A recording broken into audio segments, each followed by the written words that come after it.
no le pasé asistencia a esa personita que se me escapó. Bueno, ahorita vamos a checar. ¿Moreno se encuentra? ¿Moreno? No, ¿verdad? Ok. Entonces no sé quién se me escapó. Flores tampoco ya viene, ¿verdad? ¿O sí viene? ¿Flores Mora? No, ¿verdad?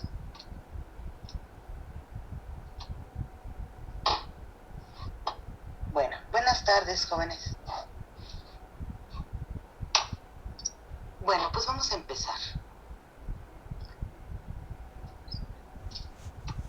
¿En qué nos quedamos? ¿Alguien recuerda? En la estructura terciaria de los núcleos. Ácidos. Sí. Hay que anotarlo. Ácidos nucleicos. Muchas gracias, Cintia. Sí, efectivamente. Bueno, pues entonces, dado que ya nos quedamos ahí, ya vimos cuáles son los ácidos nucleicos. Van a ver, permítanme a ver si ubico a la persona que se me escapó. Ramírez Reyes Moisés. ¿Se encuentra? Rojas Salvador. Rojas Velázquez. Guzmán Espinosa Alfredo. Guzmán. ¿Se encuentra? Por ahí por el chat. Creo que es de otro grupo esa lista. Ay, perdón, sí es cierto. Estoy con el 302. Ay, disculpen. Santillán Ruedas Alejandra. Sí, aquí estoy. Es que a estos yo creo que usted fue la que se me escapó porque no tiene asistencia. Bueno, pues ya aprovechando, Alejandra, ¿cuál es el enlace que estabiliza las cadenas de ácidos nucleicos o de polinucleótidos? ¿Sí tiene sus apuntes? Sí, estoy checando. Ok. ¿El enlace? ¿Sí?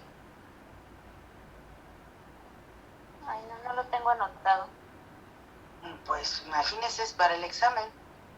A ver, Fernanda, ya que levantó la mano. Entonces ya me di cuenta que no tiene apuntes. Es el enlace. Adelante, por si nos quiere ayudar. ¿Cuál es el enlace? ¿Sí? Es el enlace 3', 5' fosfodiéster. Exactamente, y así completito como va, ¿verdad?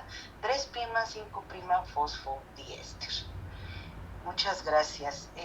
Salinas Ramírez Lorena, ¿ya llegó? ¿Todavía no? Sánchez Hernández Gabriela. ¿Tampoco? Ok. Morilón Torres. Tampoco, ok. Muñoz Castro.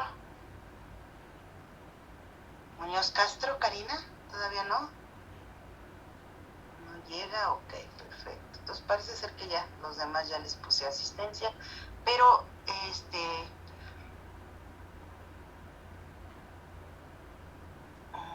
Martínez, Juan Carlos. Mande.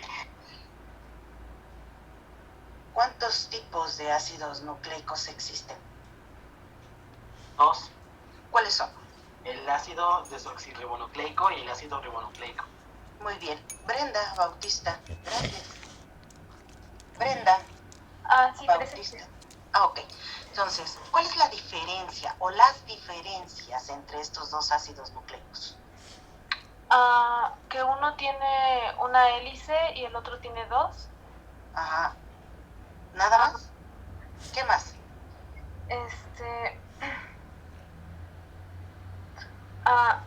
No se me ocurre otra. Su estructura es importante. A ver, ¿sí me contesta Brenda o nos vamos con Anaí? Con Anaí. Anaí, hay que anotar todo eso, ¿eh? Ya veo que no lo tienen y son puntos importantes. A ver, Anaí, por favor. También ¿cuáles serían las bases nitrogenadas? Bueno, sí, las bases nitrogenadas en la estructura. ¿Qué base nitrogenada en específico? El uracilo, que el uracilo se encuentra en la ADN, bueno, en el ARN. la guanina se encuentra en el ADN. A ver, ¿cómo estuvo? Me ¿El confundí. uracilo? ¿En dónde tenemos uracilo? Uracilo es en el ARN. Ah, ok, eso está correcto.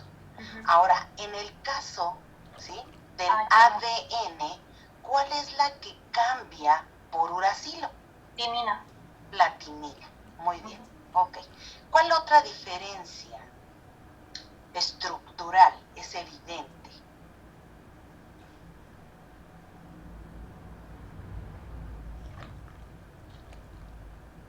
Anaí, ¿no? ¿No recuerda? Creo que no, maestra. A ver, Martínez, Alcatraz Amaro, perdón. ¿Cuál otra diferencia? Sí, ya baje su manita, Anaí, no sea malita. Alcatraz. No le escucho. Grite otro poquito. ¿Ya me escuchan? Más o menos, a ver, dígame cuál es la otra diferencia.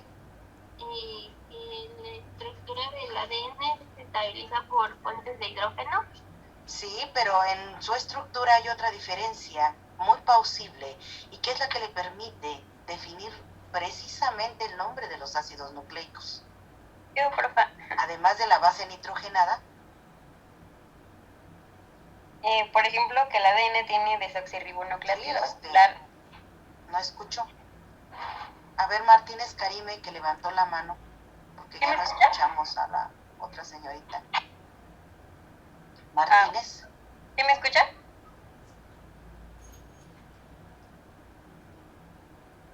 ¿Profa no me escuchó? ¿Sí nos escucha, Karime?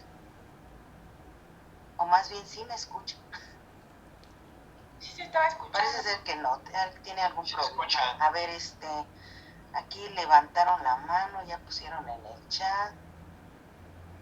A ver, vamos a ver. Sí nos escucha, pero nosotros no le escuchamos. ¿Cuál es la otra diferencia? A ver, miren, es rápido, porque esto lo acabamos de ver la clase pasada. No es posible que ya se les haya olvidado. Ya vimos entonces que existen dos ácidos nucleicos y Juan Carlos nos dijo cuáles. Hay diferencias entre estos dos. Ya nos mencionaron la base nitrogenada. ¿Cuál? Uracilo en el caso del ARN y timina en el caso del ADN. Es decir, esa base es la que cambia. Las otras bases se siguen conservando, que son citosina, guanina y adenina. ¿Sí? Ahora, ¿cuál es la otra diferencia que permite dar el nombre?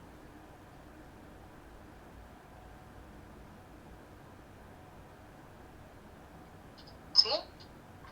A ver, estábamos escuchando. A ver, Martínez Karime, si quiere intentarle otra vez, porque sí ya me preocupó. Maestra, le puso en el chat. Bueno, Karime escribió en el chat.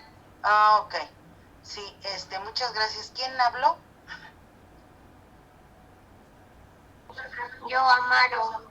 Sí las escucho porque está hablando Amaro.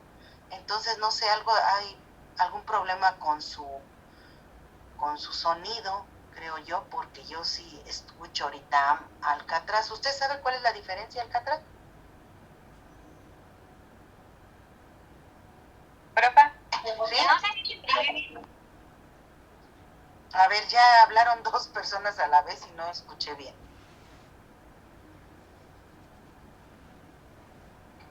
¿Sí? A ver, si quiere, a ver, Juan Carlos. Mande. Por favor. Las diferencias no serían, no es que mi compañera Karime estaba intentando Lo que hablar. pasa es que quiero escucharlo porque según esto, a ver, repítame algo, Juan Carlos. Ay, ¿sí me escucha? Sí, lo escuché más o menos, Juan Carlos, no sea malito, porque sí, quiero checar lo del sonido. Ay, no sé, creo que ha de ser su conexión a internet, profesora. Sí, ya lo escucho muy bien, Juan Carlos, ahorita. Ahorita ya moví algunos botoncitos, pero sí lo escucho bastante bien. Entonces, ok, perfecto. Ya escuché bien a Juan Carlos. A ver, Vianney, por favor. La diferencia que había dicho mi compañera era de desoxirribonucleótidos para el ADN y ribonucleótidos para ARN. Sí, pero en cuanto a la estructura del nucleótido, ya vimos base nitrogenada. ¿Y cuál es la otra diferencia estructural? Ahí ya me lo está dando con el nombre, pero ¿cuál es el compuesto que le da el nombre a esos ácidos nucleicos? La ribosa. Exacto.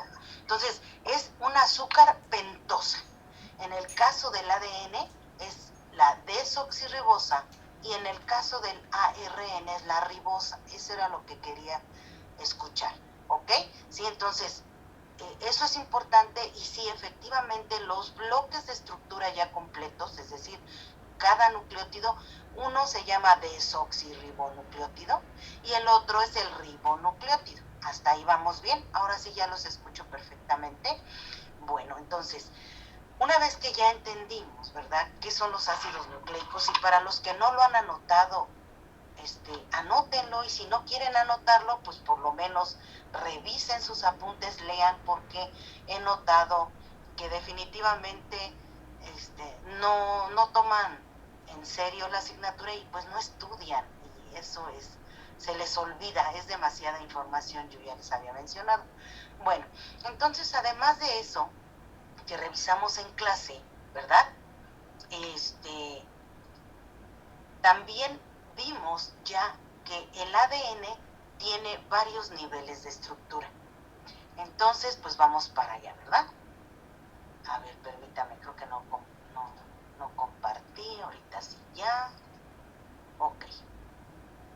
¿Sí? ¿Todos ven la transparencia, jóvenes? Sí, ya. Sí. Ok. Bueno, entonces ya habíamos visto que hay una estructura primaria, ¿sí?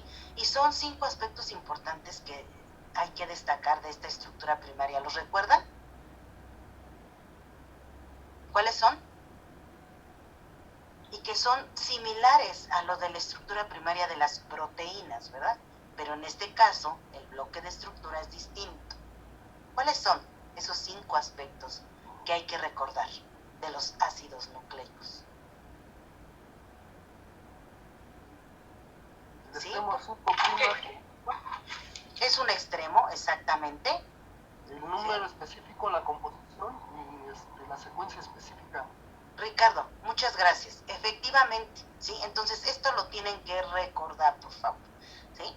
Entonces, en el caso del ADN, obviamente son desoxirribonucleótidos, ¿verdad? Ya veremos ahorita en el ARN.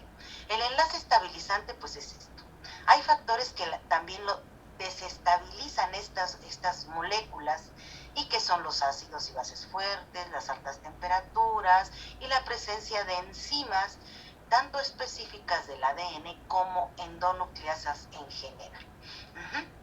Habíamos visto también que hay que rescatar, ¿verdad? En el caso de la estructura secundaria del ADN, es la famosa doble hélice. Lo que caracteriza esta doble hélice, lo estoy repitiendo con la finalidad de que ustedes anoten, realmente los que tienen interés lo anoten, y las otras personas que ya lo tenían anotado, pues nada más corroboren la información. Sí, se trata de una doble hélice, es decir, que son dos cadenas de desoxirribonucleótidos y que son complementarias. ¿Cómo es que son complementarias? Bueno, porque se une adenina, timina y guanina, citosina. Y otra cosa que hay que recordar es que corren en sentidos opuestos, es decir, son antiparalelas. Las uniones de la estructura secundaria sí, efectivamente son los puentes de hidrógeno, que por ahí una de sus compañeras mencionó.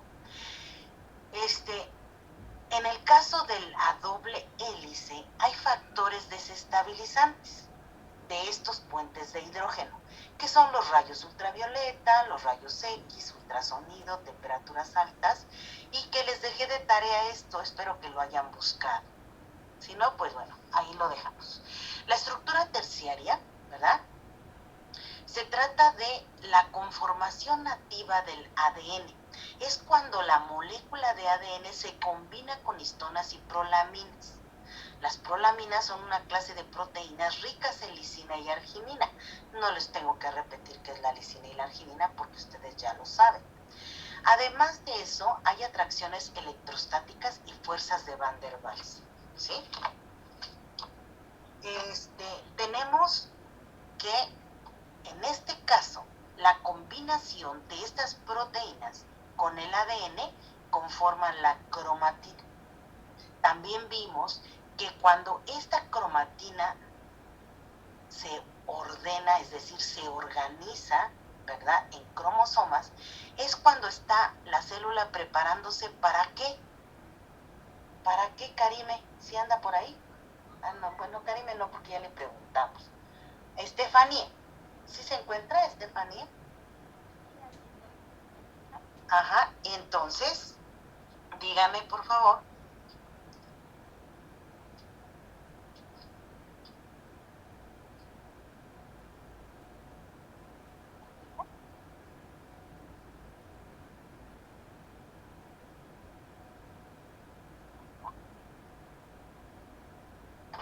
Disculpe, es que me dio un poquito de tos.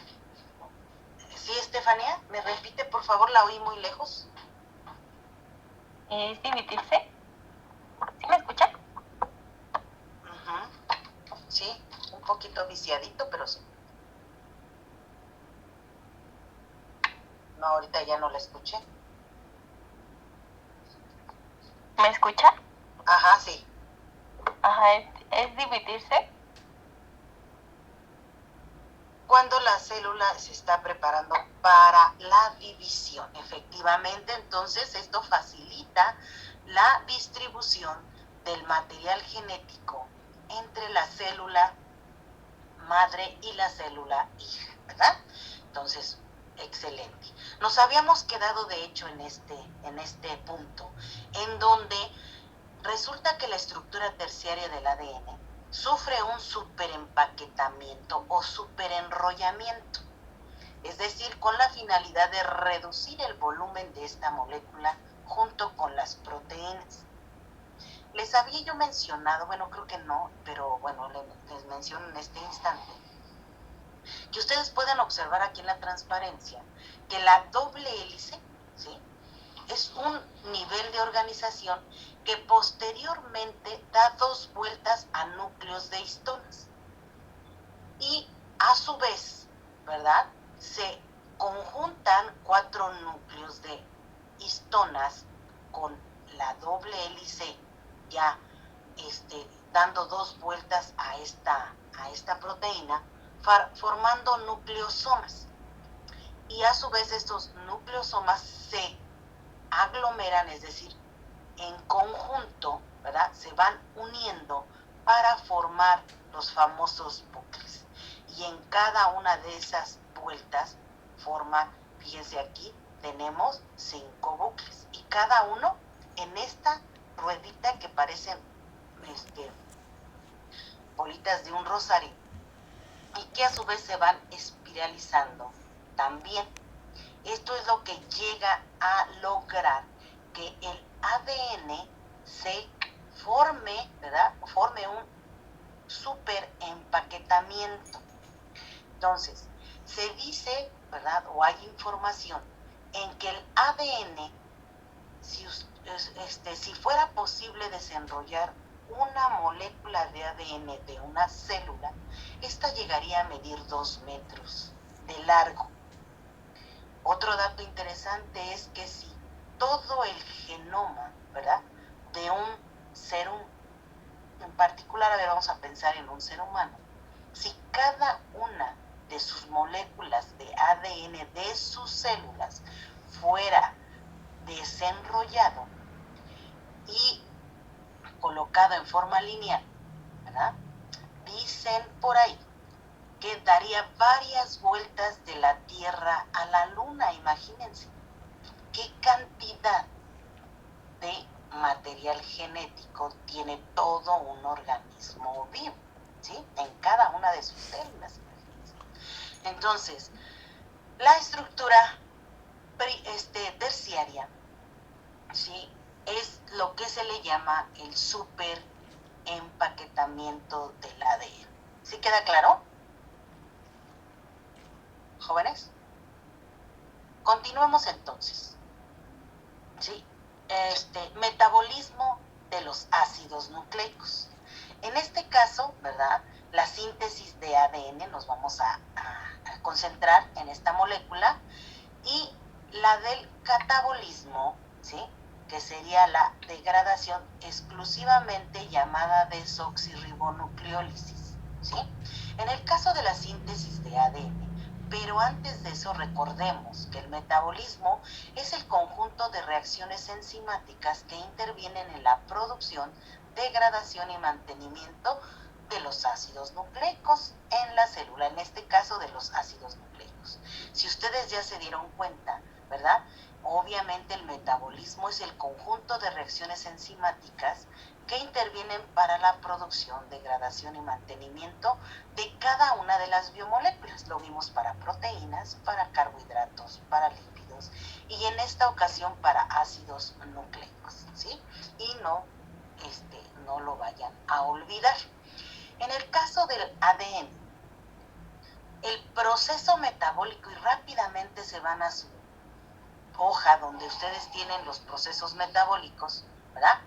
Tenemos la duplicación semiconservativa del ADN. Este es el proceso anabólico de la producción del ADN, ¿sí? Entonces, este proceso específicamente es la duplicación semiconservativa del ADN. Catabolismo, desoxirribonucleólisis, ¿ok?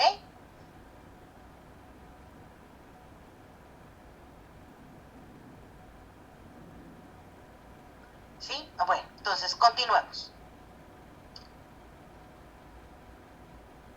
En el caso del anabolismo, el sustrato inicial es, lógicamente, una molécula de ADN y el producto final es esta molécula pero duplicada.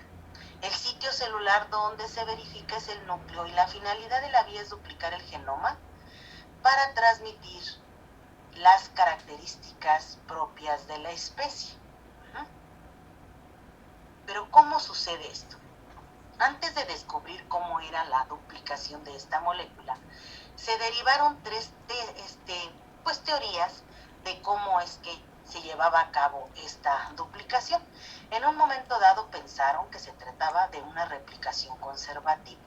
Esto se refería a que cada una de estas dos cadenas se desprendía, se formaba una cadena nueva y posteriormente se separaban en forma independiente y las dos se apareaban las dos cadenas ya existentes y por otro lado las cadenas nuevas. Posteriormente surgió otra teoría de otro modelo llamado de replicación dispersivo, es decir, que a la par se separaban estas dos hebras que iban a ser los moldes, pero posteriormente empezaban a fragmentarse en forma equitativa para combinarse, pero este modelo aparentemente resultaban ser un poquito, más bien ocupaban demasiada energía, no eran muy lógicos. Posteriormente, otro de los modelos que se presentó es que cada una de estas hebras se separaba,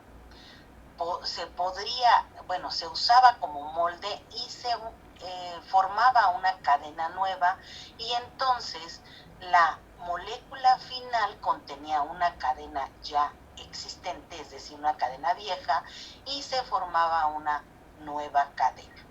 Este modelo resultó ser más preciso, dado que Mendelssohn y Stahl en el 58 demuestran precisamente que se trata de una replicación semiconservativa y colocando precisamente nitrógeno radiactivo para ir datando y haciendo el seguimiento de estos nucleótidos.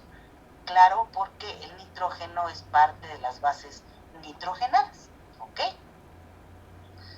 Y una vez ya entendiendo que la replicación del ADN era semiconservativa, bueno, pues ya este es un punto importante para comprender muchos de los procesos que se llevan a cabo en la transmisión de características, ¿sí?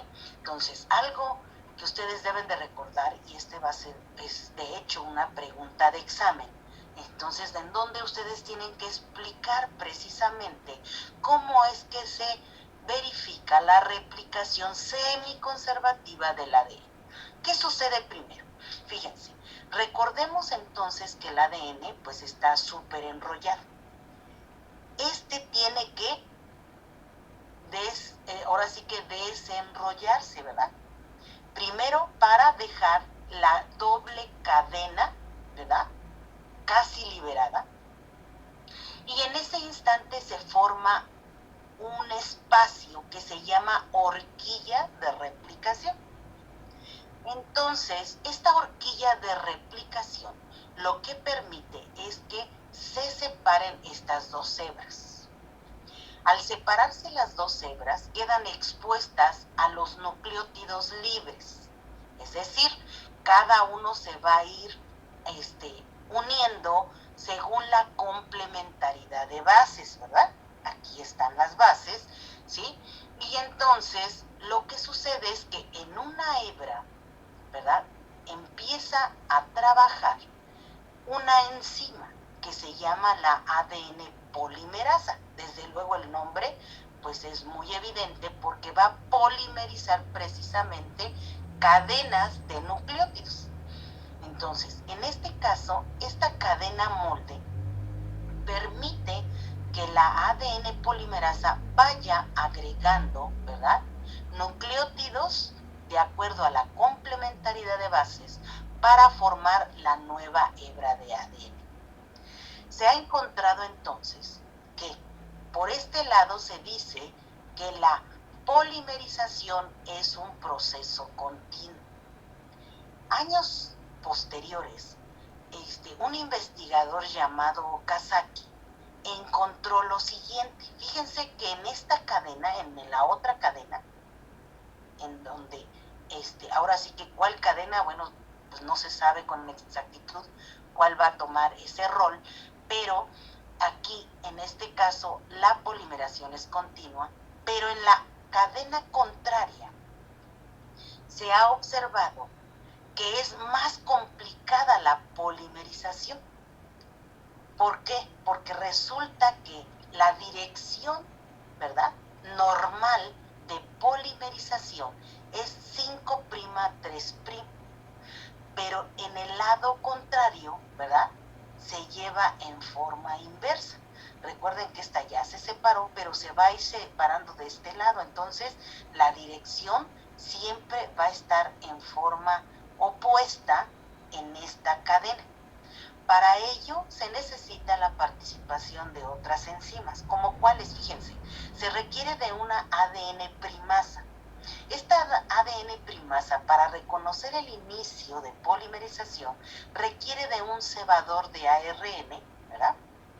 Y entonces, una vez que ya se tiene esta primasa, que se le llama cebador de ARN o primasa ARN también, ¿verdad?, pues entra en acción la ADN polimerasa y que empieza a unir precisamente nucleótidos libres. Aquí la diferencia es que no la hace en forma continua, sino que empieza a agregar fragmentos, ¿verdad?, y separados, y después vuelve a haber otro fragmento y otro fragmento, y entonces en esta hebra la polimerización se lleva mediante los fragmentos de Okazaki. Posteriormente pasa otra enzima que se llama ADN ligasa y que empieza a unir precisamente estos fragmentos de Okazaki. Y entonces ya la dirección, aunque en cierta forma es la correcta, que es 5'3', pero si ustedes ven la hebra, pues se va separando en este punto, ¿verdad? Y se va a ir separando en este punto, y entonces aquí en esta hebra va a continuar siendo fragmentada esa polimerización. Esta horquilla de replicación se mantiene estable gracias a la participación primero de una topoisomerasa que permite precisamente desespiralizar esta hélice, ¿verdad? Y la mantiene estable. Y por otro lado, la helicasa.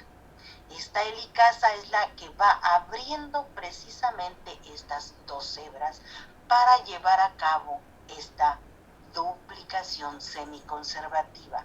Ahora bien, esto se ha encontrado en bacterias, ¿sí? Y obviamente se ha extrapolado a los organismos superiores. Dado que en el caso de las bacterias, pues su material genético es relativamente pequeño, ¿sí? Y entonces esto ha sido posible estudiarse. En el caso de los organismos ya complejos o superiores, se dice que por el tamaño de su genoma, bueno, hay muchas horquillas de replicación, son varias, porque en este caso si fuera una sola, imagínense cuánto tiempo tendría que durar la fase S del ciclo de división celular para que la replicación de este material genético se pudiera verificar. Y entonces, en el caso de estos organismos, existen un número muy importante de horquillas de replicación que permiten que este proceso no sea tan prolongado. ¿Quedó claro, jóvenes? ¿Alguna duda? ¿Sí? ¿Dudas? ¿Cuál era la función de la topoisomerasa, perdón? A ver, permítame tantito, otra vez tengo problemas. La oigo muy lejos. A ver, si me quiere repetir, si es que según yo ya arreglé esto, pero no, parece ser que no. No entendí bien la función de la topoisomerasa. Ok, ahora sí ya la escuché claramente.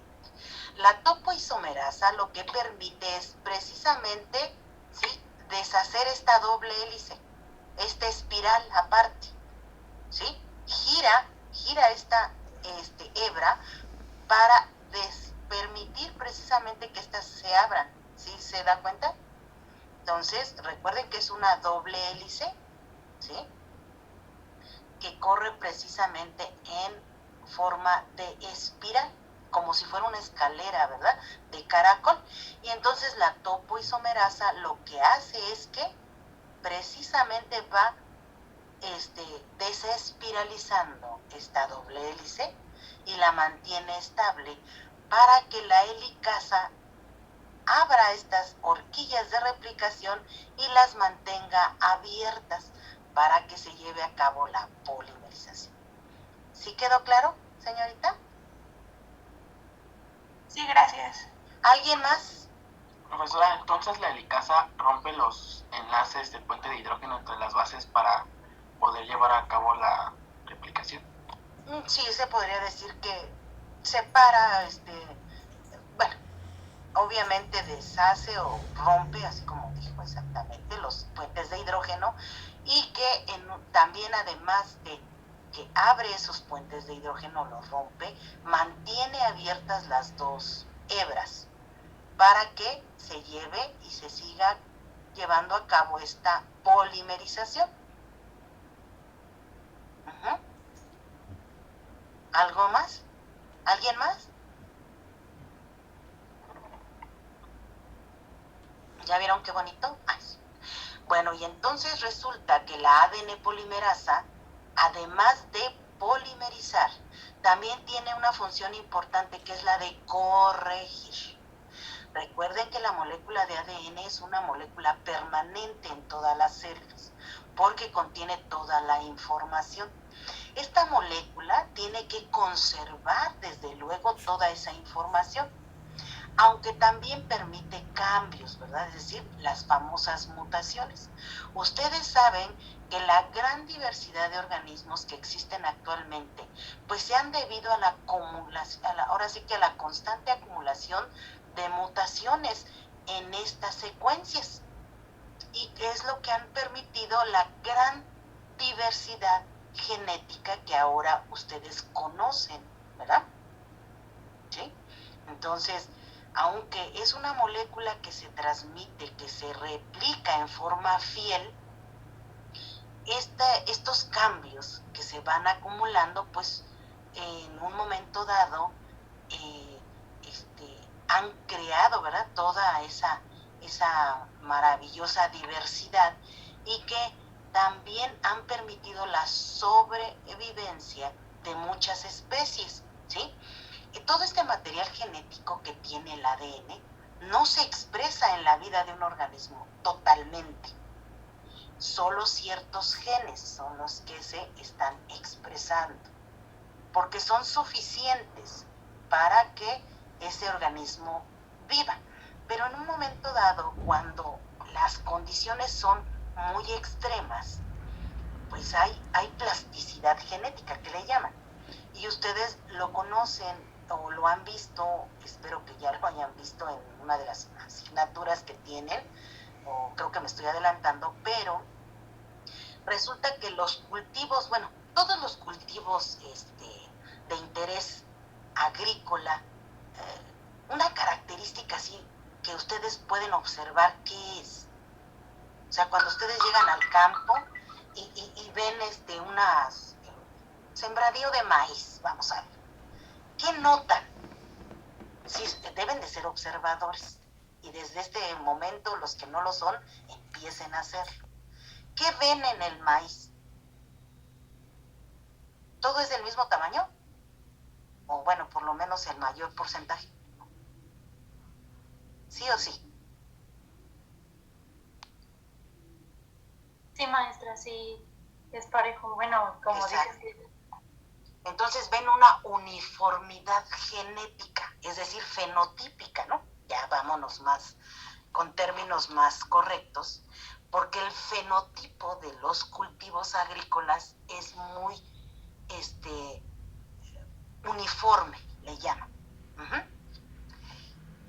Pero a pesar de que el productor siempre busca la uniformidad, porque es todo igualito y obviamente los rendimientos pues van a ser bastante generosos, eso también trae como consecuencia un peligro eminente en esa especie. ¿Por qué creen? ¿Por qué creen? Porque si llega una enfermedad que ataque a eso, no va a haber variación y van a morirse todos. Exactamente, y eso pasó en Europa, ¿saben?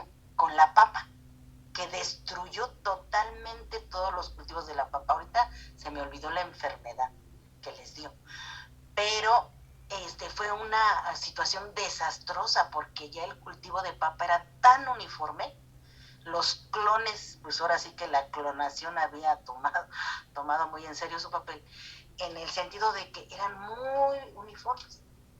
Y entonces por eso ahora muchos mejoradores genéticos, además de desear, ¿verdad?, la uniformidad de los cultivos, que este material genético se comporte fielmente, es decir, sea igualito, se han inclinado por conservar las especies silvestres. Las especies silvestres son un gran banco de variabilidad genética, ¿sí? Entonces, vean qué importante es, por un lado, ¿verdad?, el mejoramiento genético que tiende a la uniformidad, pero por otro lado es importante conservar toda esa variabilidad genética, que en un momento dado esos genes que están dormidos, que no se expresan totalmente en un ciclo de vida, pues queden ahí, estén conservados para que en un momento dado puedan responder ¿a qué? Pues a los cambios del ambiente, y que ahorita se están dando pues muy drásticamente esos cambios climáticos y que están provocando pues muchos cambios importantes en algunos de los cultivos y otros que se están perdiendo. ¿Sí queda claro? Entonces, todos los mejoradores genéticos pues deben de conocer todo esto. Aparte, bueno, pues algo muy importante que son las famosas leyes de Mendel, ¿verdad? y que eso pues ya lo van a ver en genética posteriormente en el siguiente semestre y van a entender cómo es que este material genético se va comportando de acuerdo a la generación y que si pueden combinarlo o no con otra información genética. La mayoría de las veces este material genético o su combinación entre variedades muy cercanas es muy compatible, pero se van a dar cuenta y van a aprender que no todos los materiales genéticos son compatibles, ¿sí? ¿Ustedes saben cuál es el origen de una mula? La mezcla entre burro y yegua, ¿no? Exacto, burro y yegua. Y ahora sí que la descendencia se puede reproducir o no. No. Porque ahora sí que el número de cromosomas entre la yegua y el burro es diferente. Aunque pueden dar origen a una especie y más resistente porque es la famosa fortaleza del híbrido, ¿no? Ya después ustedes lo van a manejar en plantas, en donde el híbrido casi siempre mejora muchas expectativas. En el caso de la mula, pues es un animal de carga por excelencia, aunque por ahí ya me acabo de enterar, pues que está a punto de desaparecer, ¿no? Porque pues ya no usan mulas, ya agarran su estaquita o cómo se llama la camioneta esta y pues rápido, ¿eh? Ya lo cargan. Pero bueno, entonces esta es estéril, ¿sí? Entonces, también es muy importante ir viendo todo eso. Entonces, aunque hay una mejora por hibridación, muchas genomas son incompatibles. Las cruzas y deben de hacerse en especies muy cercanas o por lo menos de la misma familia, porque se ha visto así, o pues recurrir a métodos artificiales, ¿no? Tenemos ahí, déjenme de acuerdo, el triticale, ¿saben qué es? ¿Trigo y quién? Ya se me olvidó. Se me fue ahorita. Cebada. Fíjese, ahí sí lo pudieron lograr. ¿Y sí saben para qué se usa el triticale, joven? Es que yo no me acuerdo ahorita. Según yo, lo emplean en alimentación para animales. Bueno, exacto, porque llevo alimentos y forrajes. Ajá, porque tiene un gran contenido de proteínas. Entonces, sí se mejora, al menos en esta. Ya por ahí escuché que cruzaron recientemente una sandía y un melón y cosas así raras que han estado haciendo, pero bueno, no sé qué tan bueno sea todo eso. Entonces, mientras no afecten tanto la naturaleza, bueno, pues yo creo que es válido, pero en ocasiones esas cruzas pueden ser riesgosas para la biodiversidad de la, pues, natural, ¿no? Pero bueno, entonces esos científicos que sigan haciendo sus experimentos. En el caso del catabolismo del ADN, bueno, pues tenemos la desoxirribonucleosis y esta lo agregan a su lista, por favor, porque es un proceso metabólico también. Entonces, aquí es muy sencillito, aquí casi no nos vamos a llevar ya mucho tiempo, porque el sustrato inicial es el ADN, el producto final son los desoxirribonucleótidos libres, el sitio celular desde luego es el núcleo, y la finalidad de la vía es disponer de una posa común de estos bloques de estructura. Ahora bien, resulta entonces que si se dan cuenta ustedes, las células en forma ya natural reciclan muchos de sus materiales y si se dan cuenta la planta en conjunto como unidad también lo hace. Y bueno, pasemos entonces al ARN. Recuerden que el ARN es el ácido ribonucleico y por lo tanto este está formado de ribonucleótidos. Existen 3 tipos, ¿ya lo recuerdan? Esto lo vimos. ¿En qué proceso metabólico vimos estos 3 ARN? ¿Alguien lo sabe o...? En la síntesis de proteínas. Muchas gracias. Excelente. Muy bien. Fíjense que sí. Entonces, si se dan cuenta, ya dimos ahora sí que es casi un círculo y llegamos nuevamente a lo que es la síntesis de proteínas. ¿Por qué? Fíjense. Estos tres tipos de ARN, el mensajero, el ribosómico y el de transferencia, ¿qué formaban dentro de la síntesis de proteínas? Cuando estaban los tres juntitos, estos eran ¿qué? El ASP. ¿Qué es el ASP? ¿No lo recuerdan? En lo que se acuerdan, ¿verdad? Vamos a ver entonces, nada más para recordar, que el uracilo es la base que el ARN ya tiene en lugar de la timina y que obviamente también el azúcar pentosa cambia. ¿Ya se acordaron qué es el ASP?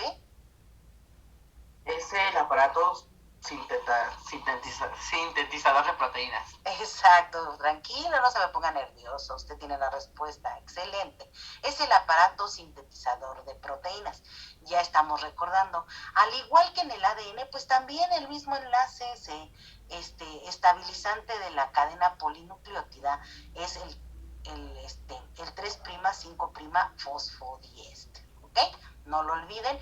Y al igual que en el ADN también, bueno, aquí son ribo, aquí pónganle ribonucleótidos. Yo ya lo copié tan rápido que dije, ya, no lo modifiqué, pero eso se lo dejo a ustedes. Entonces pongan ribonucleótidos y son los 5 aspectos de la estructura primaria. Aquí, a diferencia del ADN, recuerden que el ADN es una molécula más estable. En el caso del ARN, ¿sí? El ARN mensajero es temporal, es decir, que se produce solo en momentos específicos de las necesidades de la célula o señales que la planta recibe y que en ese instante requiere de una cantidad importante de ARN, del de transferencia y el ribosómico, ¿verdad? Para que se lleve a cabo la síntesis de una proteína específica para una vía metabólica en particular, porque se requiere la producción de X compuesto, ¿sí? Vean todo lo que se necesita nada más para que se exprese solo un fragmento de ADN llamado gen, ¿sí? ¿Vamos bien? Bueno, en el caso del ARN, fíjense que tiene una función, o sea, funciona, ¿sí? A nivel de estructura primaria. ¿Sí lo habían visto? Bueno, aquí, si se dan cuenta, este es el ARN heterogéneo nuclear. ¿Por qué heterogéneo nuclear? Porque resulta que, miren, tienen estas secuencias llamadas intrones. ¿Qué son los intrones? Ya lo vimos, venía en el examen. ¿Qué son los intrones? Es ADN. ¿Y qué son? Secuencias. ¿Qué les pasa a estas secuencias? Son las secuencias que no se expresan, ¿no? Excelente. Sí, fíjense, aquí lo van a ver en el dibujito. Dado que estas secuencias no se expresan, pero se encuentran intercaladas dentro de todo el ADN, fíjense. Entonces podríamos decir que el 50% del ADN son exones, que son secuencias que sí se expresan, y el 50% son intrones, secuencias que no se expresan, pero tienen que ver con la regulación de la expresión de estas secuencias. Si se dieron cuenta, aquí el ARN es heterogéneo nuclear porque todavía conserva estas secuencias. Si se dan cuenta, ya en maduro, en ARN mensajero maduro, ya no están esas secuencias porque ya se editó, es decir, las eliminó y solo conserva los exones. Por un lado, se dan cuenta que aquí está la adición de los residuos de adenina y se forma la colita de Polía. Y acá finalmente, ¿qué es el CH3?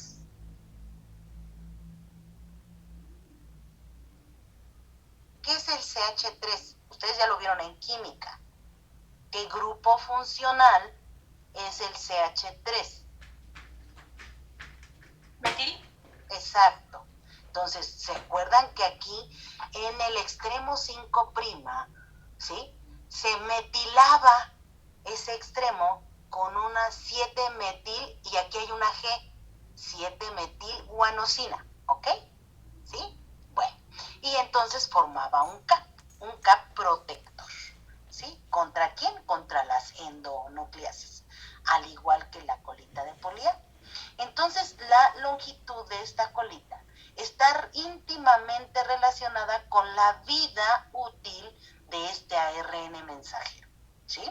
Entonces, mientras no lleguen a la secuencia, ¿verdad?, de los genes estructurales, bueno, pues las enzimas que se sigan comiendo todos esos residuos hasta que el ARN deje de funcionar. Y esto es un punto muy importante, porque estos ARN mensajeros son temporales.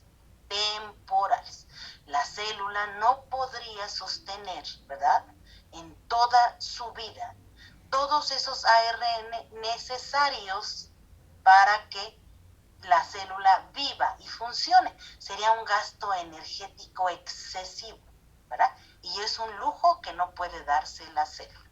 ¿Ok? ¿Vamos bien? Bueno, entonces, este funciona a nivel de estructura primaria y aquí lo tenemos. Fíjense, el ARN mensajero entonces tiene una función con su estructura, a nivel de estructura primaria, y transporta información, ya lo vimos, ¿verdad? Esa información es necesaria para producir una proteína determinada. ¿Cuál? Pues no sé, depende de las necesidades y las señales externas de la planta y al final de la célula, para que ella sepa que tiene que producir, ¿sí? Su vida media es corta y está íntimamente en función de la colita de Polía. En el extremo 5' tiene un CAP, ¿sí? Es decir, que se metila. Y en el extremo 3', bueno, pues son residuos de adenina y se ha estimado que aproximadamente en algunas proteínas, porque es variable, sí tiene unos 250 residuos de adenina. En el caso del ARN, tanto de transferencia como el ribosómico, ¿verdad?, vamos a ver lo siguiente. Estos ya tienen una función, pero con otro nivel de estructura superior. En el caso de la estructura secundaria, el de transferencia es el que ya es funcional.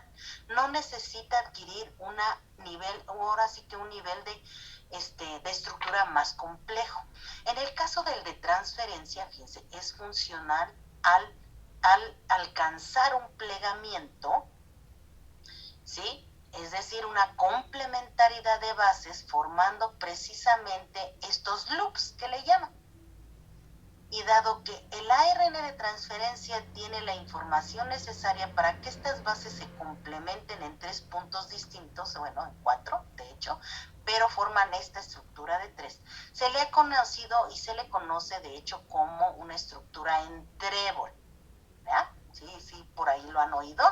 Bueno, entonces, en el caso del AR ribosómico, bueno, pues ya la estructura es más compleja y esto se debe a que la cadena de ácido ribonucleico se combina, ¿verdad?, con muchas proteínas, dependiendo de si es la subunidad grande o pequeña. Entonces, en este momento, esta cadena que precisamente se combina con estas proteínas, adquiere una estructura terciaria y se dice que ya es funcional. Está desde luego vinculado a la síntesis de proteínas y ya lo vimos. Fíjense, en el caso del AR ribosómico, que es más complejo todavía, porque resulta que este ARN, este ácido nucleico que se combina con proteínas, tiene una actividad catalítica. ¿Saben qué es esa propiedad catalítica? ¿Por qué es catalítica? A ver, ¿por qué creen? ¿Qué otra biomolécula tiene esa propiedad catalítica? Sí, rápido. Lo vimos en la unidad número 3. Jóvenes. ¿No eran las ¿Sí? proteínas? Exacto. ¿Pero qué grupo especial de proteínas? ¿Las enzimas? Exacto. Y entonces fíjense qué interesante. El ARN ribosómico tiene propiedad catalítica, es decir, se comporta como una enzima. De hecho, existe una clasificación, ¿y saben cómo se les llama? Ribosimas. Bien interesante. Entonces, así como las enzimas, hay una clasificación, ¿verdad? De 6 enzimas, 6 clases de enzimas. Las ribosimas casi tienen un número muy similar, ¿verdad? No viene al caso, por eso no se los muestro, pero para que ustedes sepan, dado que tienen 2 sitios catalíticos, un sitio A llamado aminoácido y un sitio P llamado peptidil. Entonces, estos son evidencias que muestran, ¿verdad? Que muestran que el ARN fue primero que el ADN.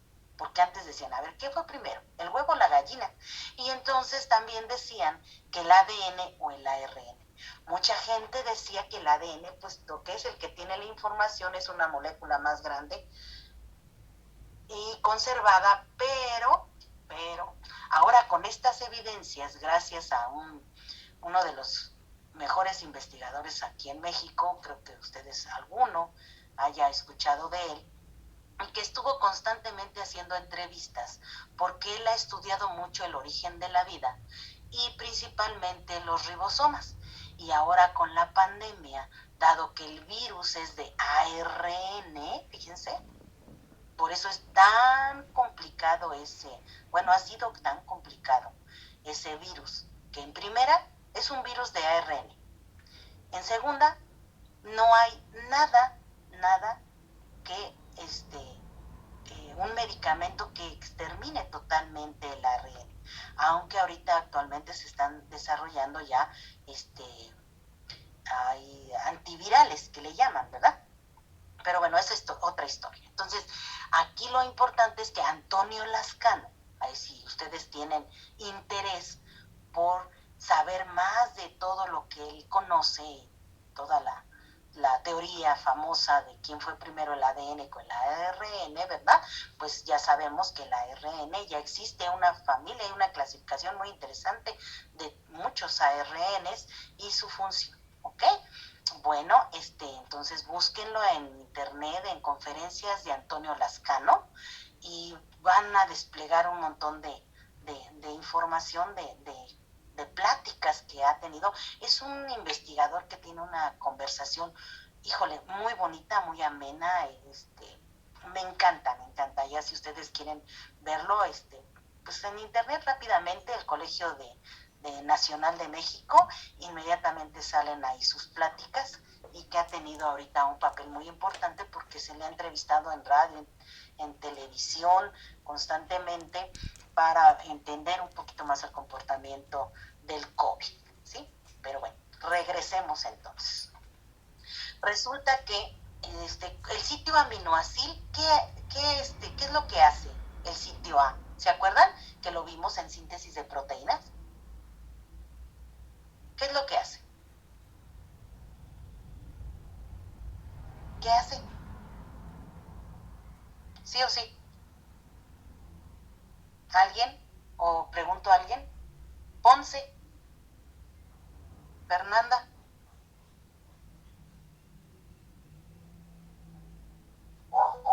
¿Sí? ¿Ponce? ¿Se encuentra? Sí. Ah, ok. ¿Qué es lo que hace el sitio A? Y se llama aminoácido, fíjense. Y aquí está, ¿verdad? ¿Qué es lo que hace? ¿Qué es lo que recuerda que hace? ¿O si se acuerda o no? Dígame, no sea malita. A ver, perdón, sí, adelante. No lo recuerdo. A ver, sí, gracias. Isaac. que ¿No levantó es la la mano. parte que lee el mensaje?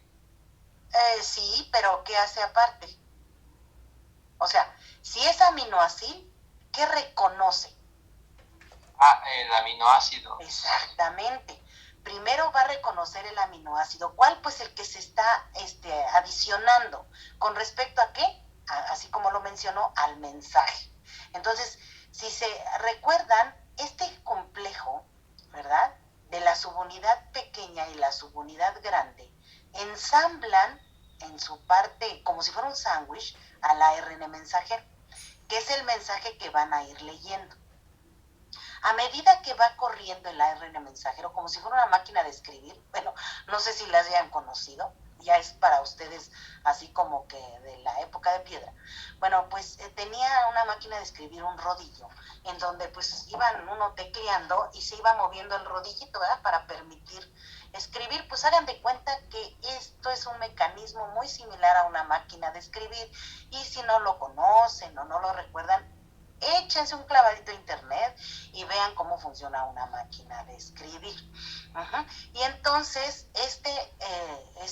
ahora sí que va moviéndose el ARN mensajero entre estas dos subunidades del ribosoma para dar lectura al mensaje que tiene. Y entonces aquí lee este mensaje, que son, ¿cuántas bases aquí ven? ¿Cuántas bases? Rápido. Tres. Pues 3, ¿no? Mire, aquí. El verde tiene 1, 2, 3. El rosita tiene 1, 2, 3. ¿Sí? Entonces son 3 bases. Se llaman tripletes. Cuando este ribosoma, ¿verdad? O el sitio aminoácido reconoce este triplete, es, ¿verdad?, compatible o complementario al que tiene el mensaje, entonces lo acepta y dice sí, es el aminoácido, y que posteriormente pasa al sitio peptidil. Aquí, ¿qué pasa? ¿Qué sucede aquí en este sitio peptidil? Une los aminoácidos. Se forma, exacto, por enlaces peptídicos. Entonces, una vez que es reconocido en el sitio A o aminoácido, pasa al peptidil para formar el ácido peptídico y se empieza a formar la cadena polipeptídica. Esta secuencia de aminoácidos debe corresponder al mensaje que lleva el ARN mensajero, y desde luego que los ARN de transferencia son los que acarrean los aminoácidos correctos al mensaje. ¿Sí? ¿Vamos bien? Bueno, entonces vean qué interesante es todo esto. El ARN de transferencia, entonces, fíjense, son moléculas pequeñas, ¿sí? En donde tienen una función a nivel de estructura secundaria. En este caso, ¿sí?, se les conoce como hojas de trébol. El plegamiento se da precisamente por esta complementariedad de bases. ¿De qué bases? Adenina, timina, guanina, citosina. ¿Sí es cierto? ¿Es cierto o no? Sí, estoy esperando. ¿Así los voy a dejar con esa información? Bueno, sí, dígame. Es que, bueno, le iba a preguntar que si podía repetir lo último. Este ARN de transferencia transporta los aminoácidos, ¿sí?, hasta el ribosoma para la síntesis de proteínas, y que funciona a nivel de estructura secundaria, gracias al plegamiento de sus bases. ¿Sí? Bueno, y aquí lo tenemos. Entonces, si se dan cuenta, aquí hay una complementariedad de bases. ¿Era correcto que haya dicho yo que era timina adenina? No. Abusados, pues entonces corríjanme, porque si no yo me sigo. Entonces, fíjense, aquí, ¿cuál es la base que se complementa con la adenina? Uracilo. El uracilo, porque es ARN. ¿Vamos bien? Bueno, resulta que este de transferencia, fíjense, tiene una secuencia que se llama anticodón. Por lo tanto, la secuencia que tiene el ARN mensajero se denomina solamente un codón. Entonces, un codón va a consistir de un conjunto de 3 bases llamado triplete, ¿ok? El ARN de transferencia debe de tener un anticodón para saber cuál es el codón que se tiene que leer y agregar el aminoácido correspondiente. ¿Sí? ¿Vamos bien? ¿Preguntas, jóvenes? ¿Todo bien? ¿Seguimos adelante? Sí, maestra. Ok, gracias. Entonces, tenemos que en el caso del metabolismo de los ácidos nucleicos, fíjense nada más. En el caso del anabolismo, el proceso es la síntesis de ARN. Ese es el proceso. Ahorita vamos a ver cuáles son las vías. En el caso del catabolismo, el proceso metabólico se llama ribonucleólisis. ¿Sí vamos bien? Ahora, piensen, por favor, ¿cuáles son las vías metabólicas de la síntesis de ARN? Les doy 3 minutos si me permiten tantito.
Bueno, sí, disculpen.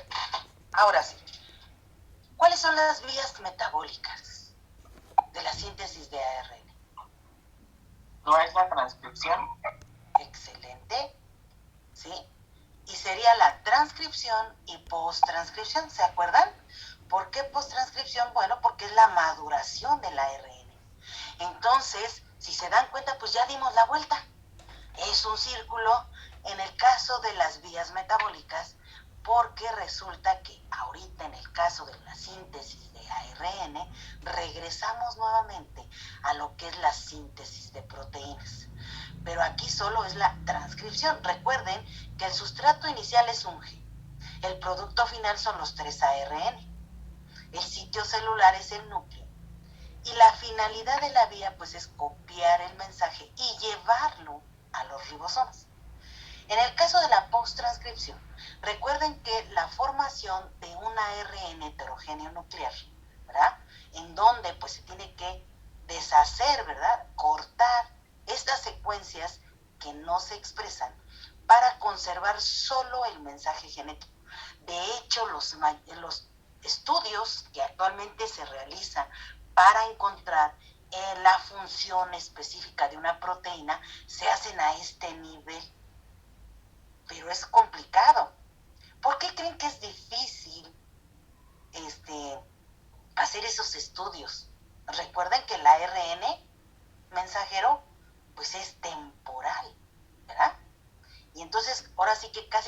tienen que agarrarlo, pero de sorpresa. Inducir o estimular la planta o las células para que empiecen a producir un ARN mensajero determinado y poder encontrar entonces la función de esa proteína. Vean qué interesante, ¿no?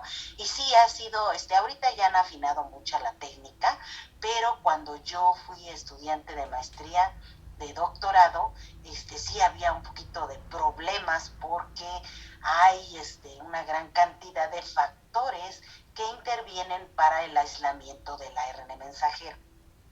Ahora bien, fíjense, en el caso de la posttranscripción, bueno, pues ya sabemos que se le adiciona un CAP, a residuos de adenina, y en el caso del ARN ribosómico, pues empieza a sintetizarse. ¿En qué organelo se producen las subunidades del ribosoma, jóvenes?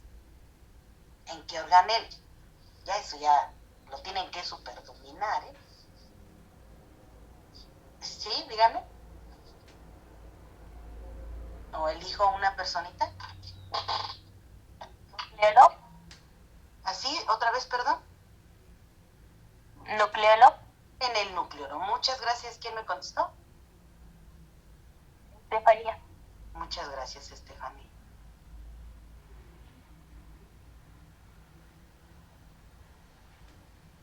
Entonces, fíjense.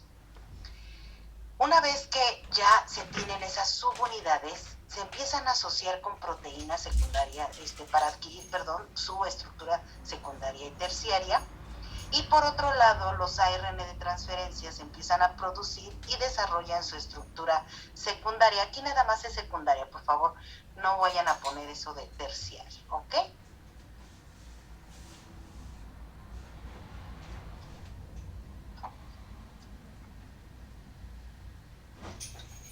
Entonces, seguimos adelante. Y si se dan cuenta, en este punto, ¿verdad? Solo la transcripción y la posttranscripción, mucho cuidadito, ¿sale? ¿Ok? Y es cuando se ha formado el aparato sintetizador de proteínas, ¿sí? ¿Sí quedó claro, jóvenes? ¿No hay dudas?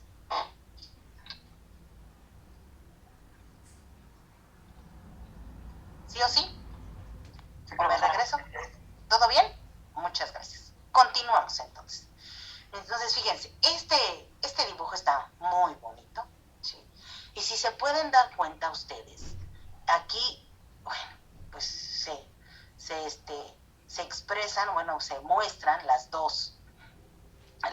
vías de síntesis del ARN, y claro, aquí está adicionando la de síntesis de proteínas, pero aquí ya no entra la traducción, aunque en cierta forma, ¿verdad? La traducción ya es la formación del polipéptido, pero no, aunque sí tiene que ver, no directamente con los 3 ARN, que es el mensajero, el ribosómico y el de transferencia. Sí tiene importancia, pero ya traducción no entra dentro de lo que es la producción de los ARN. ¿Entendido? ¿Sí? Y bueno, pues pasa en el núcleo principalmente. Dentro del catabolismo del ARN, pues también muy sencillito como el ADN, yo creo que son preguntas bastante sencillas para el examen, y el sustrato inicial es el ARN, el producto final son los ribonucleótidos libres, el sitio celular desde luego que es el núcleo, y la finalidad de la DIA es de disponer de un depósito de estos bloques de estructura. ¿Ok? Pero fíjense que algo bien interesante sucede dentro del metabolismo celular. Ya vimos entonces nucleótidos que pertenecen o que tienen que ver con la herencia, ¿verdad? Y resulta que existen nucleótidos especiales. Estos nucleótidos especiales generalmente tienen otras funciones que no tienen nada que ver con el material genético. Principalmente se trata de moléculas energéticas. Muchas de estas moléculas energéticas son segundos mensajeros, ¿sí? O son coenzimas. Qué interesante, ¿no? ¿Tienen alguna idea qué nucleótido especial hemos estado hablando desde el inicio del curso y que se dice entonces que es la moneda energética de la célula? ¿Cuál es? ¿El ATP? Exacto. ¿Ustedes se lo hubieran imaginado? ¿O se imaginaban que era un ácido nucleico? Algunos yo creo que quizás sí se les ocurrió. Espero, ¿verdad? Si no, no importa. Ahorita ya lo van a conocer. Fíjense. Una base nitrogenada, que es la adenina, una ribosa y grupos fosfato. Entonces, fíjense, es adenosin trifosfato. ¿Por qué? Pues porque es adenina, ¿sí? Entonces es el adenosin con 1, 2 y 3. ¿Qué? Fosfatos. Y esto es el ATP. ¿Ya lo anotaron? Y además, pues el ATP es el principal o la principal forma de transportar energía. Para formar estos enlaces, ¿sí? Recuerden, ¿en qué vía metabólica específicamente se forma el ATP, jóvenes? ¿En cuál vía? No proceso. Bueno, pero si ya me pueden decir el proceso y la vía, pues también. Piensen rápidamente. ¿En qué proceso? ¿En qué vía, perdón? ¿En qué vía metabólica se forma el ATP? Rápido. Jóvenes, no me preocupen más, de por sí estoy bien triste con ustedes, que no se apuran. Les regalo los exámenes que son a casa y no aprovechan lo Es la fotosíntesis y la vía es la fosforilación, ¿no? En la foto. Dijo fosforilación. Bueno, esa es una parte, pero ese ATP solamente se utiliza para el ciclo de Calvin-Benson. Pero el otro que por excelencia, a ver, ¿cuál es el proceso metabólico que por excelencia produce grandes, pero grandes cantidades de ATP? El ciclo de Krebs. Proceso. Esa es una vía. El ciclo de Krebs es proceso. Es vía, perdón. La respiración aeróbica. Exactamente, es la respiración aeróbica y no es el ciclo de Krebs, es la vía que sigue. ¿Cuál es la vía? Y ya la mencionaron. Es sin foto, pero es la que sigue. La fosforilación. Fosforilación oxidativa. Exacto. ¿Por qué creen que se llama fosforilación oxidativa? Porque agrega fosfatos. Aquí está el nombre, miren. Fosforilación oxidativa. Jerry. Esta vía, bueno, de hecho, la producción de esta molécula para formarse, ¿sí? Porque hay adenosin monofosfato, porque lleva 1, es una gran cantidad de energía que se necesita primero para fosforilar la molécula. Cuando esta molécula se desfosforila, es decir, le quitamos un fósforo, Hola, niña. Hola. produce ¿Cómo estás, niña? de igual forma Bien. mucha Qué energía. bueno. Casi todo el metabolismo ¿Ya? celular Sí, porque eso ¿sí? ya se me cae. se activa o funciona más bien, ¿sí? Ya me con puso la de malas. desfosforilación ¿Qué te puso de malas? y la Ella. fosforilación de ¿Quién? otros Ella. compuestos mediante la ATP. No ¿Ya sale vieron? su cara, Qué pero sencillo. solo su Entonces voz. no se les olvide que en la fosforilación es por excelencia, fosforilación oxidativa, es la vía que por excelencia se produce grandes cantidades de ATP. Aunque en la Es que está hablando nada fotofosforilación, más con el también, pinche foto como la ese. palabra lo güey. indica, sí se forma ATP, pero no en cantidades tan importantes como en el proceso llamado respiración aeróbica. ¿Queda claro? ¿Sí? ¿Sí vamos bien? Bueno. Otro de los nucleótidos No, especiales es que pues es tengo el un GTP. compañero que... ¿De qué base Bueno, a mí que me nitrogenada se importa que deriva? sea gay, ¿no? Pero Guanosín. se Bueno, aferra ajá, a tener la excelencia guanina, ¿no? académica. La Y guanina. ella es Y la ya bruja se de llama toda guanosina. de la facultad. Efectivamente. Entonces, el guanosintrifosfato ¿A poco también no es una había? molécula metabólica altamente energética que Sí, vimos por ahí. sí, Conjita, Si lo ¿qué era? recuerdan y si no, ya revisen Sí, posteriormente sí. en el caso de la fotofosforilación. ¿Sí? Ahí vimos algo del GTP. Pero bueno, esta funciona en Escógete otros, dos ventiladores manuales. Dos en otros ventiladores procesos manuales. Uno para tu metabólicos mami y que no otro para vimos ti. con Ay, profundidad gracias. porque Ahí está. el curso no lo ¿Segura? permite. Sí. ¿No quieres ver Otra más de las colores? moléculas No, a mí me gusta el rojo y a ella le gusta el rosa. energéticas, ¿Segura? fíjense, Sí, es- segurísima. que también viene Sí. de la ¿No adenina, quieres otro? No, es así está el bien. adenosin Sí. monofosfato. Fíjense, Te voy a ayudar con esto a que ti, ¿eh? tiene un fosfato, ¿sí? Ya El relájate, tú ni adenosin juegas. monofosfato, ¿sí? Que es un segundo mensajero. Se ve que va a caer un tormentón. ¿Me ayudas mejor a meter las Otra folios? de ellas, esta ya No, la porque conocen, ya no quieren la agua esa. acetilcoenzima. Porfis. ¿Cuál es el sustrato inicial del ciclo de Krebs? Ah, bueno, yo le puse a 27 y usted lo dejó en 24. ¿Es el piruvato?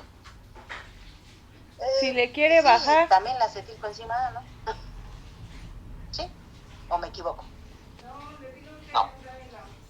¿No me equivoco o no es?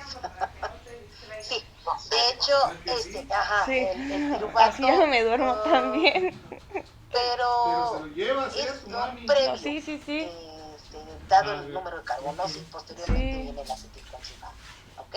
Entonces, la acetilcoenzima A, pues es una coenzima, ¿no? Y también se trata de un nucleótido especial, fíjense, aquí está la adenina, y también deriva de la adenina. ¿Ya vieron qué tan importante es esta base nitrogenada? La adenina, ¿verdad? ¿Ok? Aquí está la pentosa, aquí están dos grupos fosfato, pero además en este caso la acetilcoenzima A tiene un grupo llamado ácido pantoténico, tiene una etilamina, ¿verdad? Y un tiol, ¿sí?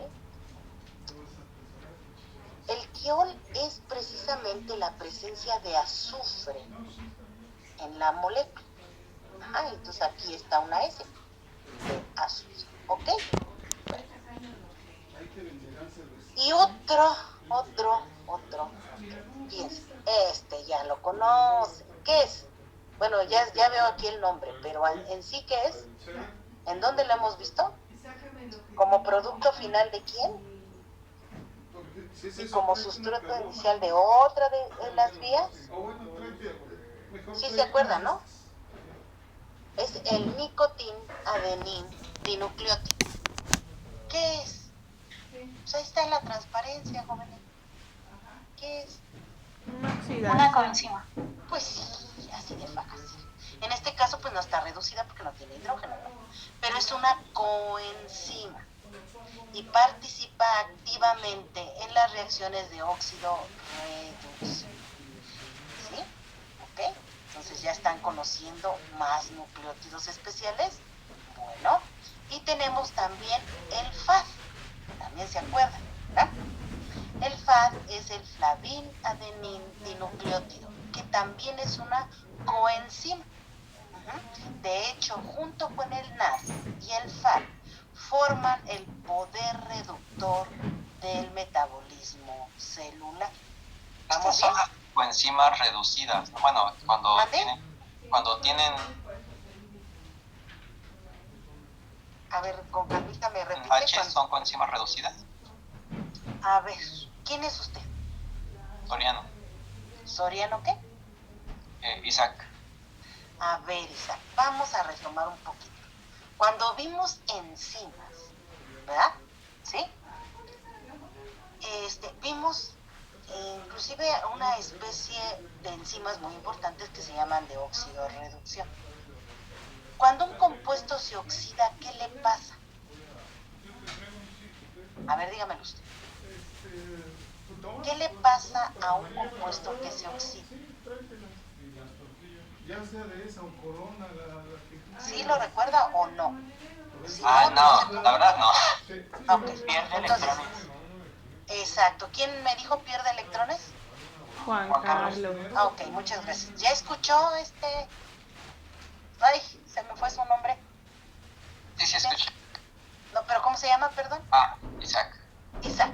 Ok, entonces anótelo, Isaac, no se le olvide. Y cuando un compuesto se oxida, pierde electrones. Por lo tanto, cuando un compuesto se reduce, ¿qué le pasa? Gana electrones. Exactamente, o en este caso protones, bueno, con su electrón, ¿verdad? Ok, y entonces aquí está ganando hidrógenos, es decir, se está reduciendo. Y cuando ya presenta estos hidrógenos, es a lo que se le conoce como una molécula reductora, Ahorita me voy a ¿sí? bañar. Es decir, que tiene hidrógenos adicionales.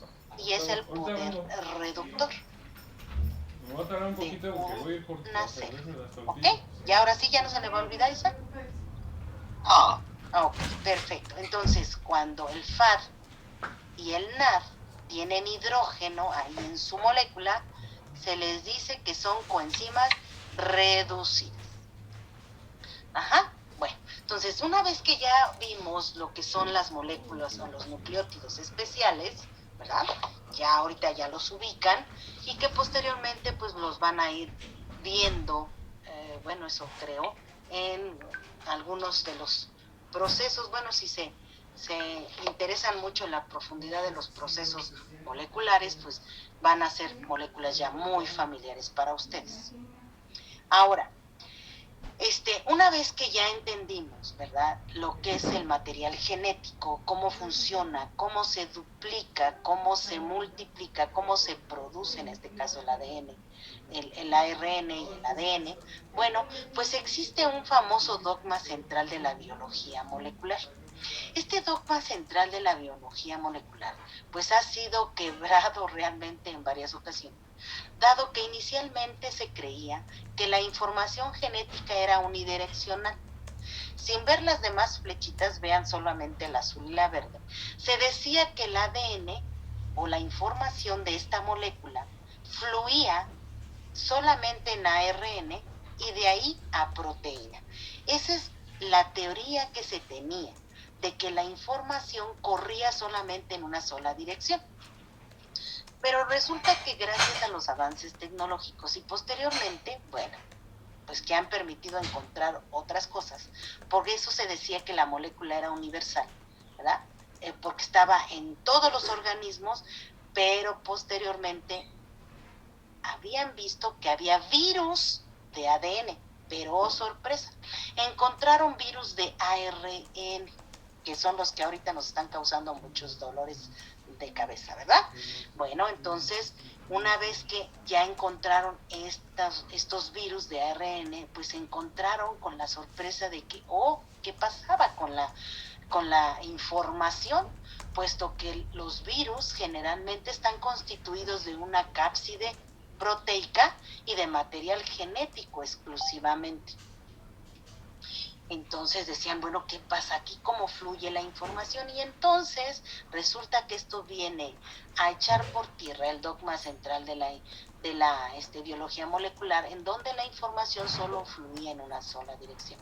Entonces ahora ya se dieron cuenta que la información ya no solo era unidireccional, sino que corría en otro sentido, y entonces de ARN fluía a ADN y posteriormente ahora sí que a ARN otra vez y a proteína. Posteriormente encontraron, ¿verdad?, que había ciertos virus que a partir de ARN eran capaces, dado sus características catalíticas, ¿recuerdan? Bueno, pues de ARN se iba directamente a proteína. Entonces, esta forma de que fluye la información, bueno, pues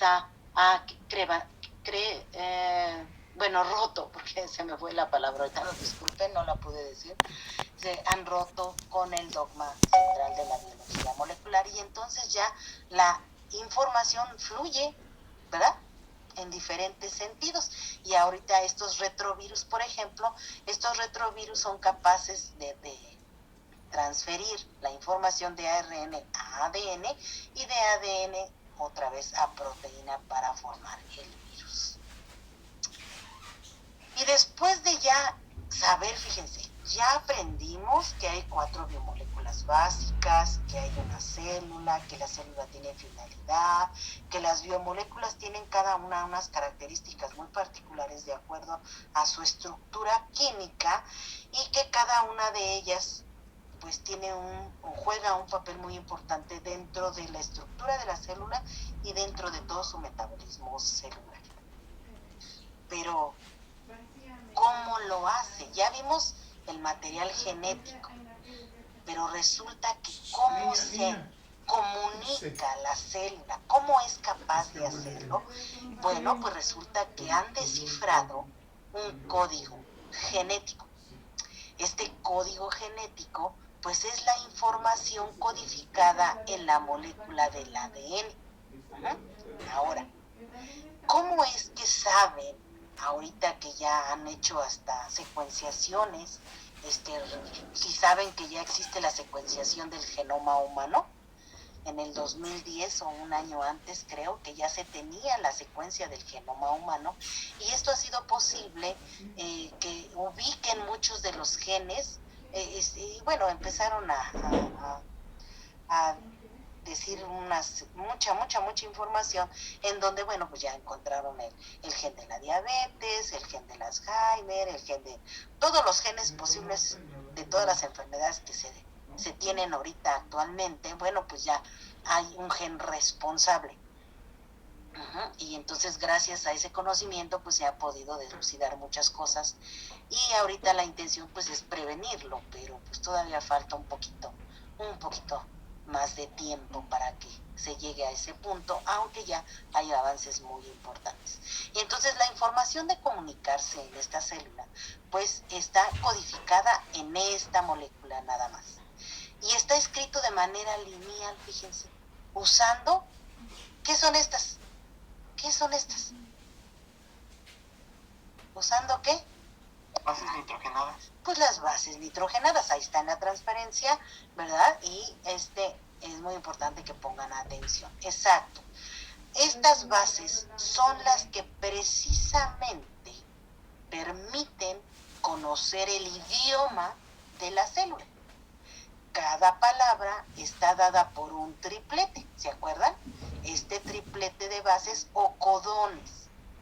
Y cada codón, habíamos visto, que especifica para un aminoácido. ¿Cuántos codones creen que existan? ¿Cuántos? Rápidamente. Si codifican son específicos para cada aminoácido. Esenciales serían 20, ¿no? Ajá. Entonces, ¿nada más habría 20 codones? No. ¿Cómo podríamos saber cuántos codones hay? Fíjense, son 4 bases. Y está dada esta información por tripletes.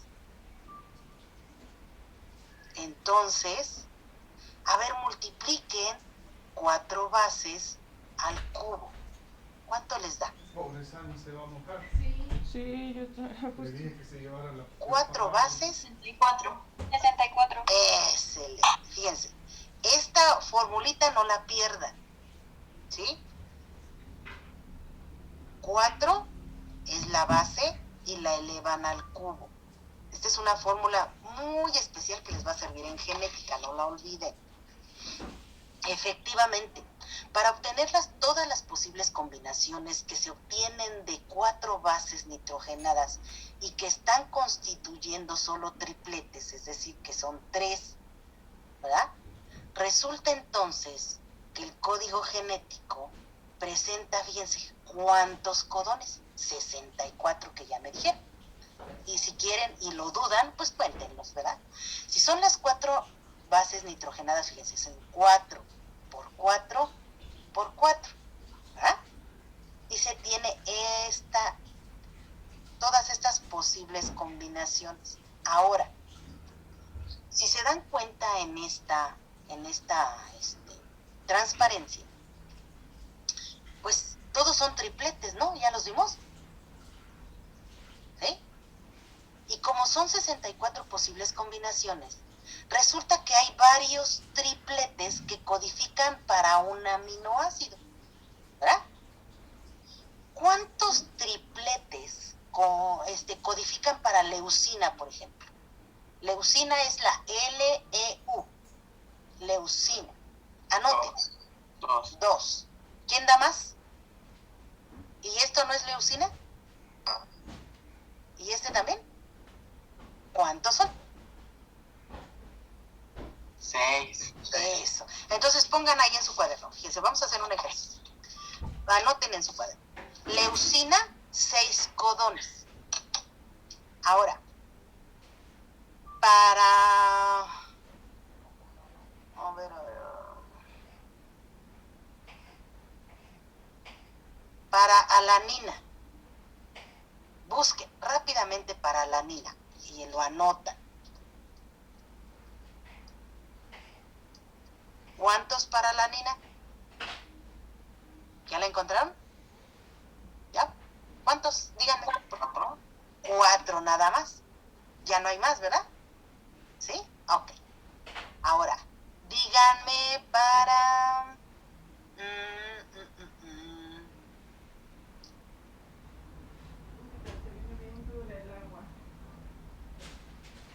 Para metionina. Aquí está. ¿Ya la vieron? Metionina, MET. ¿Cuántos codones son? Sería 1. Nada más 1, qué interesante, ¿no? Ahora vamos a ver otro para que vean que hay diferentes números. A ver.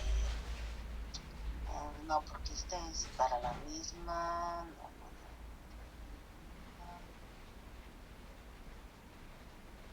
Para glutamina. Es GLN. Para glutamina, ¿cuántos?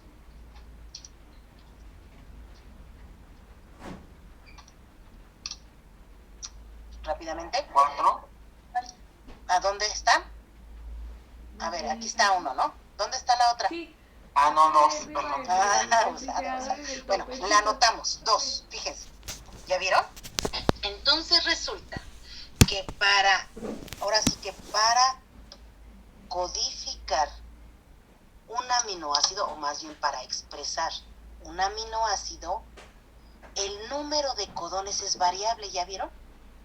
En algunos se requieren 6, en otros 4, en otros 2, y en el caso de la metionina es solamente 1. ¿Por qué creen? ¿Por qué creen que metionina solo es 1? Le dije, llévate el paraguas. ¿No? ¿No tienen idea? Vamos a ver algunas características del código genético en lo que lo piensan, ¿verdad? Esto ya lo habíamos visto. Ok. Fíjense, algunas de las características que tiene el código genético es que es degenerado. Pero no crean que es un vándalo de esos. No. Se dice que es degenerado. Ahorita, muchas gracias. ¿Quién levantó la mano? Ya no alcancé a ver rápidamente. ¿No te afecta que le haga Yo. ¿Quién es yo? Ortiz. Ok. ¿Por qué? A ver, ¿qué me va a preguntar? ¿Duda o me va a dar la respuesta? Iba a decir que era porque la metonina es el aminoácido con el que se inicia la cadena. Exactamente. ¿Sí? Y tiene su razón de ser, de que sea un único aminoácido. Si no, imagínense, qué despapalle. Quién sabe cómo tendríamos, no sé, cuántos ojos, cuántas manos, a lo mejor ni siquiera existiéramos. ¿Sí? Muy bien, gracias. Ahorita vamos a ver por qué. Fíjense, el código genético es degenerado. ¿Por qué es degenerado? Por lo que les acabo de mencionar. Porque existen diferente número de codones que precisamente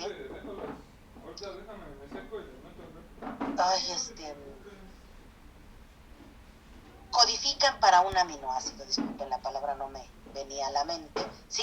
Y entonces, fíjense, teníamos en leucina son 6, en alanina 4, metionina 1, etcétera, ¿sí? Entonces, se dicen, se le da ese término porque diferente número de codones codifican para un aminoácido, o sea, no es el mismo. Y además hay un codón de inicio, solo uno. Y entonces es importante que este idioma tenga un codón de inicio y también hay codones de término, ¿sí? O de paro o stop, como le llaman. Este código genético es casi universal, casi porque se han encontrado excepciones en cuanto a que ciertos codones que codifican en una especie para un aminoácido en particular, se ha visto que en otra especie o en otro organelo codifica para otro aminoácido. Por eso se dice entonces que es casi universal. Entonces ya tenemos claro que un número variable de codones codifica para un aminoácido. ¿Sí? Hay uno de inicio y uno de término. Y además este código está constituido por codones. ¿Cuántos? Pues 64. ¿Sí? ¿Vamos bien? Bueno, entre las excepciones, rápidamente vamos a ver que este codón, que es el UGA, generalmente codifica para paro, pero se ha visto que en mitocondrias humanas y en algunas levaduras codifica para triptófano, fíjense. Qué interesante, ¿no? El CUA, pero no es Cuautitlán, a ver, no es la FES, codifica para leucina, normalmente, pero para treonina en algunas mitocondrias de levaduras, ¿sí?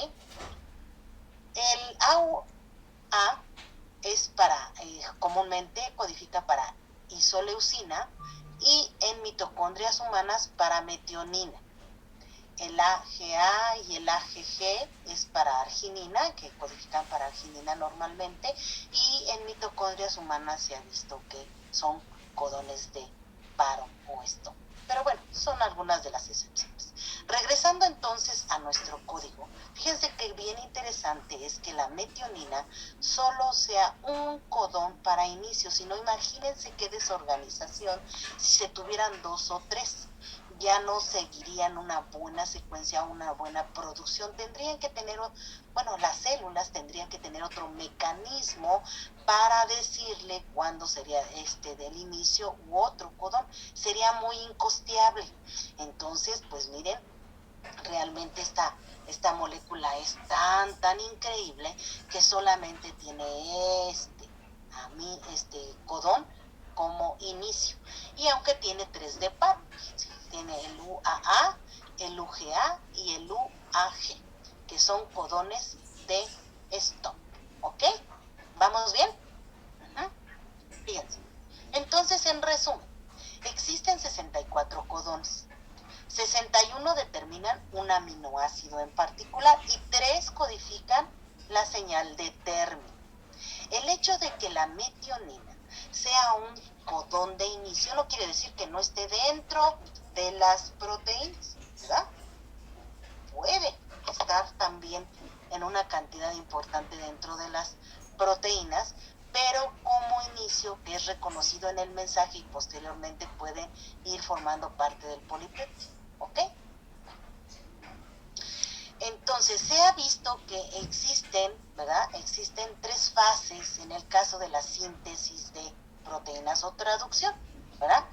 Es primero el inicio, aquí no lo puse, pero es el inicio primero, obviamente, el reconocimiento del codón de inicio, y después viene la elongación. ¿A qué se refiere esto de elongación? Bueno, pues el crecimiento de esta cadena polipeptídica, ¿sí? Entonces es la iniciación con el conocimiento o reconocimiento de la metionina y posteriormente la lectura y conocimiento de los demás aminoácidos que constituyen la proteína. Entonces, iniciación y elongación, y obviamente, la elongación que depende de qué, pues de la proteína que se vaya a producir y un final, es decir, entonces hay un inicio una elongación y una finalización para la producción de una proteína en particular. Y ya finalmente dentro de la terminación está la liberación del ARN mensajero para que posteriormente sea degradado, ¿verdad? Porque ya no es útil. Se desensambla el ARN ribosómico y los de transferencia pues se van a la fosa común. Y en este momento se libera el polipéptido. ¿Y qué le pasa después a este polipéptido? ¿Se queda como tal? ¿Como cadena? ¿Jóvenes? Oigo, escucho. No sé ¿Qué sucede posteriormente? ¿Qué le pasa a esa cadena polipeptídica?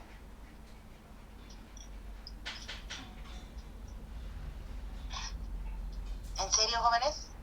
Y es pregunta de examen. Entonces es importante que lo recuerden. ¿Qué le pasa a la cadena? Porque la cadena no se queda como tal. Así no es funcional. No le sirve a la célula. Pasa por las siguientes estructuras, ¿no? Hasta llegar a la estructura cuaternaria. Adquiere su conformación nativa. ¿En qué consiste? Precisamente es lo que usted menciona, en adquirir la estructura secundaria, terciaria y cuaternaria.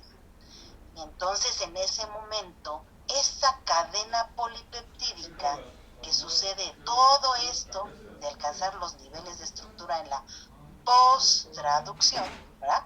Es cuando la proteína ya es funcional. ¿Por qué? Porque adquirió su conformación nativa. ¿Queda claro? ¿Dudas, jóvenes? ¿Dudas? No, maestra. Excelente, entonces pues si no hay dudas aquí le dejamos y la próxima clase pues ya de hecho terminamos ya con esta unidad de ácidos nucleicos. Ya vieron que facilitó. Las primeras biomoléculas son un poquito más complicadas, más pesadas, porque tienen más procesos, más vías metabólicas, y a medida que va avanzando el conocimiento de estas biomoléculas, pues se van haciendo un poquito más sencillas, y si se dieron cuenta, pues ya dimos la vuelta, es casi un ciclo, y llegamos nuevamente a lo que es la síntesis de proteínas con la producción de los ácidos nucleicos. Entonces no me queda otra cosa más que solicitarles que lean, por favor, ¿sí? Entonces recuerden que ya se viene el tercer examen. Entonces, lean, estudien, y en donde yo les he indicado que es pregunta de examen, espero que hayan subrayado, que hayan señalado y que se enfoquen precisamente, no que olviden lo demás, ¿verdad? Pero que se enfoquen mucho en esos puntos y traten de revisar todo. Si no hay dudas, jóvenes, pues que pasen una bonita tarde. Gracias, profesora, igualmente. Sí, muchas gracias. Gracias. Hasta luego.